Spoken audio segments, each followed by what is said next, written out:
West Indies সফরে দ্বিতীয় টেস্টে বাংলাদেশ এবং দ্বিতীয় টেস্টে বাংলাদেশ ঘুরে দাঁড়ানোর একটা কঠিন প্রতিজ্ঞা এবং প্রতিজ্ঞাবদ্ধ। সেই সাথে দ্বিতীয় টেস্টে ঘুরে দাঁড়াবে বলে বাংলাদেশের ব্যাটিং কোচ সালাউদ্দিন স্যার সেটাও বলছে যে আমরা দ্বিতীয় টেস্টে ঘুরে দাঁড়াবো। এখন কথা হচ্ছে, বাংলাদেশ কি আসলেই দ্বিতীয় টেস্টে ঘুরে দাঁড়াতে পারবে? কারণ বাংলাদেশ এই টেস্টের প্রথমে ব্যাটিং করতেছে, সেখানে ব্যাটিং করতে গিয়ে প্রথমেই 2টা উইকেট হারায় ফেলছে। কারণ বৃষ্টি ছিল, খেলা অনেক দেরিতে শুরু হয়েছে। খেলা দেরিতে শুরু হওয়ার পরও বাংলাদেশ 2টা উইকেট হারায়, সেখানে সাদমান একটা 50 মারছে। কারণ সাদমান, আগেই বলে রাখি, সাদমান কিন্তু ওই যে 3-4 মাস পর ভালো খেলার মতো একটা খেলোয়াড় এবং সেটাই তিনি করছে এবং সেটাই করতে গিয়ে তিনি একটা 50 মারছে। আবার এই 50টা দিয়ে তিনি আরও দেখা যাচ্ছে সামনের যে 4-5টা টেস্ট আছে সেটার জন্য তিনি কনফার্ম হয়ে গেল। এখন কথা হচ্ছে, বাংলাদেশ দল কি আসলেই ঘুরে দাঁড়াতে পারবে? সালাউদ্দিন স্যার বলছে আমরা দ্বিতীয় টেস্টে ঘুরে দাঁড়াবো এবং সেখানে ব্যাটাররা যদি ভালো করে তাহলেই বাংলাদেশের টেস্ট জেতা সম্ভব। কথাটা কিন্তু একদমই সত্যি।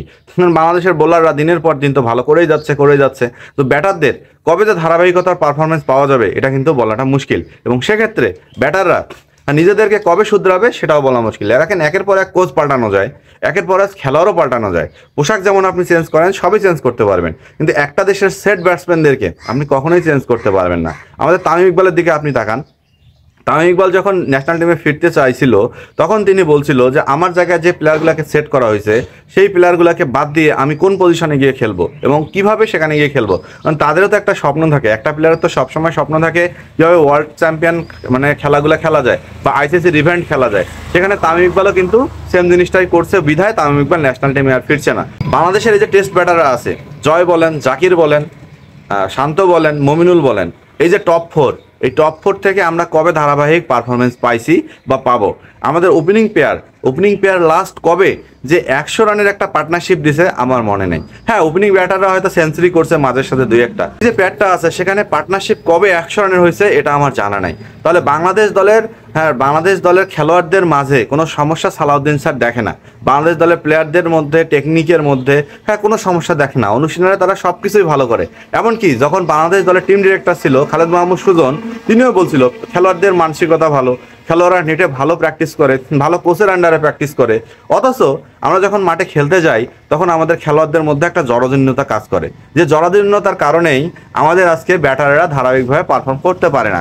তো তার সূত্র ধরেই সালাউদ্দিন স্যারও কালকে সেম কথাটা বলছে যে আমাদের প্লেয়ারদের ব্যাটিং নিয়ে যে স্কিল সব ঠিক, হ্যাঁ প্লেয়াররা সবসময় ভালো ব্যাটিং করে, তারা প্র্যাকটিসও ভালো কাজ করে, কিন্তু তারা যখন মাঠে খেলতে নামে তখনই তাদের মধ্যে একটা জড়তা তৈরি হয় এবং তারা নিজেদেরকে বিলিয়ে দিয়ে চলে আসে। তো বাংলাদেশ দলের এই জিনিসটা কতদিন আরও কাজ করবে আমরা জানি না। বাংলাদেশ দলের খেলোয়াড়দের মাঝে কতদিন এই জড়তা কাজ করবে আমরা জানি না। তারা বুড়া হয়ে যাবে, তাদের ক্রিকেট ক্যারিয়ার শেষ হয়ে যাবে, তারা 50টা টেস্ট খেলবে, 5টা সেঞ্চুরি করবে, এখানেই তারা খুশি। তারা কখনোই 50টা টেস্টে 10টা বা 100টা সেঞ্চুরি করার মতো যোগ্যতা মনে হয় খুঁজে পাবে না। বাংলাদেশ দলের এই জিনিসটা কতদিন আরও কাজ করবে আমরা জানি না। সেই সাথে বাংলাদেশ দলের এই যে জঘন্যতম ব্যাটিংয়ের যে একটা শিক্ষা দীক্ষা থাকে, আমরা যখনই খেলা দেখতে বসি তখনই আমরা যে এই ধরনের জঘন্য একটা ব্যাটিং লাইন আপ বা ব্যাটিং পজিশনগুলো আমরা দেখি, এটা কতদিন আর সহ্য করতে হবে? হ্যাঁ, তাদের ভিতরে কতদিন আর মন মানসিকতা তৈরি হবে যে আমরা টেস্ট খেলবো, 5 দিন ধরে আমি ব্যাটিং করব, আমার ব্যাটিংয়ে একটা টেস্ট এবং ক্লাসিক্যাল জিনিস থাকবে। আমি মনে করি বাংলাদেশ টিম ম্যানেজমেন্টের এখন বাংলাদেশ ক্রিকেট দলে মানসিকতা নিয়ে কাজ করা দরকার। কারণ তাদের মানসিকতা ঠিক না হলে বাংলাদেশের যে ব্যাটিং লাইন আপের যে একটা হতভম্ব অবস্থা, এদেরকে যদি কলিকাতা হারবাল থেকে শুরু করে যত প্রকার সালসা ওষুধ আছে সব কিছুই যদি আপনারা খাওয়ান, তারপরেও মনে হয় বাংলাদেশের ব্যাটিং লাইন আপ ঠিক হবে না, তারা এমনই থাকবে। সো এখান থেকে বেরিয়ে আসার একমাত্র উপায় বাংলাদেশের ব্যাটসম্যানদের মন মানসিকতা তৈরি করা। শুধুমাত্র কোচেরাই পারে এই কাজটা করতে এবং বিসিবি পারে ঘরোয়া ক্রিকেটের মান উন্নয়ন করে এই ঘটনাটা ঘটাইতে।